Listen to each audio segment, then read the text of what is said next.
तो हम त गोर बाटी, दूसरे चटकोर बाटी, तीसरे चंदा सूरज बाटी, चौथे पलंग पे बैठी बाटी हो। बहनी पाचाए में बेटावा हो, आए पलंगिया से न उतरब हो।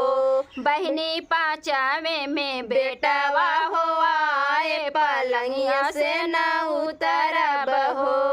बाहर से सासू आवे हमें समझावत आवे, दोनों हथवा जोड़त आवे हो। बहुअर आवत बाटे ससुरु तोहारा, पलंगिया से उतर जाऊ हो।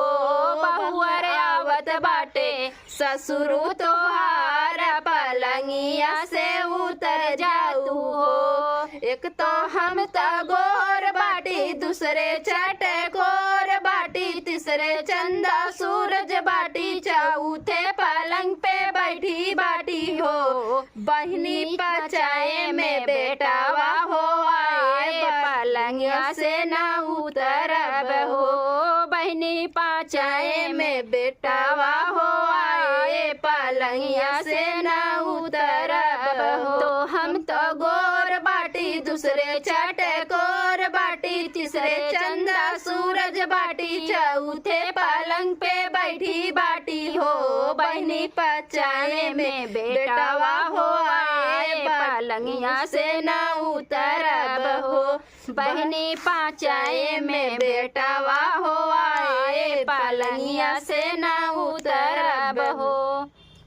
बाहर से जेठनी आवे हमें समझावत आवे, दोनों हथवा जोड़त आवे हो। जब छोटी आवत बाटे ससुरु तोहारा, पलंगिया से उतारी जाऊ हो। छोटी आवत बाटे भासुरु तोहारा, पलंगिया से उतारी जाऊ हो। एक तो हम गोर बाटी, दूसरे चटकोर बाटी, तीसरे चंदा सूरज बाटी, चौथे पलंग पे बैठी बाटी हो। बहनी पाचाए में बेटावा हो, आए पलंगिया से न उतरब हो। बहनी पाचाए में बेटावा हो, आए पलंगिया से न उतरब हो।